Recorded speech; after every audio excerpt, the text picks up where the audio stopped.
Senator Warren from Massachusetts is recognized. Thank you, Mr. Chairman.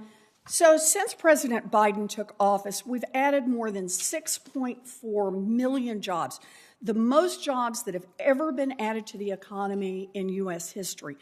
But over the past few months, families have faced higher prices at the grocery store, at the gas pump. Addressing inflation is one of the Federal Reserve's most important jobs. And if we're going to solve this problem, then we need to understand why it's happening. So if we can, let's start with Econ 101.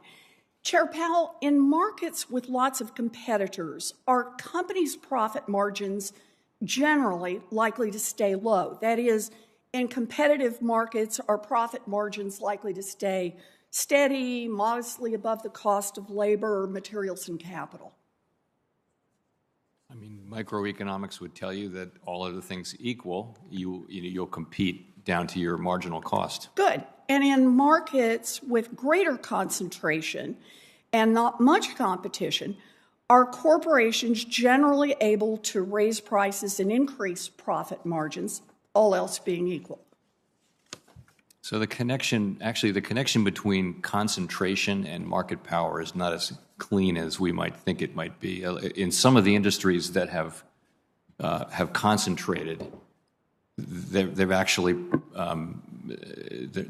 has been, sort of lower cost increases. It's resulted in lower cost to consumers, and I'm thinking there of retail and things like that. So it's not as direct. Well, but let me ask it the other way then, because we're still kind of doing Econ 101 here. If you're a corporation that has eaten up most of the competition and cornered the market, is it easier for you to raise prices on your customers and maximize your profits because you don't have to worry about losing your business? In other words, you've lost the discipline that the market imposes. In principle, if you don't have competition and you're a monopolist, yes, you can raise your prices. Okay, and over the past year, we know that prices have risen because of supply chain problems, unexpected shifts in the demand for goods, and even higher labor costs. But if corporations were simply passing along these costs in highly competitive markets, would the company's profit margins have changed much? So many things affect those that calculation. In principle, you could be right, but well, it's very much not what we're seeing right now. Today, nearly 2 out of 3 of the biggest publicly traded corporations in the country are reporting fatter profit margins than they reported before the pandemic, which doesn't sound like they're just passing along costs. So let me ask you, does that increase in profit margins combined with greater market concentration in industry after industry suggest to you that some corporations may be passing along increased costs and at the same time charging more on top of that to fatten their profit margins?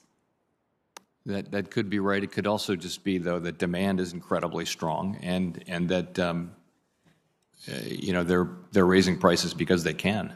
Well, that's the point. They're raising prices because they can, and they're not being competed down. Market concentration has allowed giant corporations to hide behind claims of increased cost to fatten their profit margins. So the consumer pays more, both because the corporation faces higher costs and because, as you put it, because the corporation can increase prices. The reason I raise this is that higher prices have many causes, and we can't overlook the role that concentrated corporate power has played in creating the conditions for price gouging.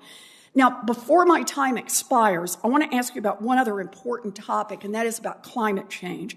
Mr. Chair, when you came before the Banking and Housing Committee last July, you said that the transition to a lower carbon economy could, quote, lead to a sudden repricing of assets or entire industries, and that we need to be in a position to deal with all of that.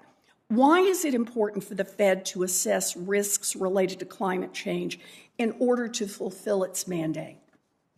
So our role on climate change is a limited one, but it's an important one, and it is to assure that the banking institutions that we regulate understand their risks and can manage them. And it's also to look after financial stability. And with financial stability, the issue really is, can something from climate change arise to the level that would threaten the stability of the entire financial system? So that sounds like more in the nature of what you were reading, something in the nature of transition risk, where some unexpected government policy change happens, which could potentially create disruption. Well, the world is running out of time to deal with the climate crisis, and the Fed has an important role to play here, and I hope the Fed will step up. Last thing, Chair Powell, I sent you another letter asking for more information about the Fed's ethics scandal, and I asked for a response by next Monday. Can I receive your assurance that I'll get that response by next Monday? I'll have to look into the status of that. You'll get either a response or we'll update you on where we are. Okay, I'd like to have a response. Okay, very important. Thank you.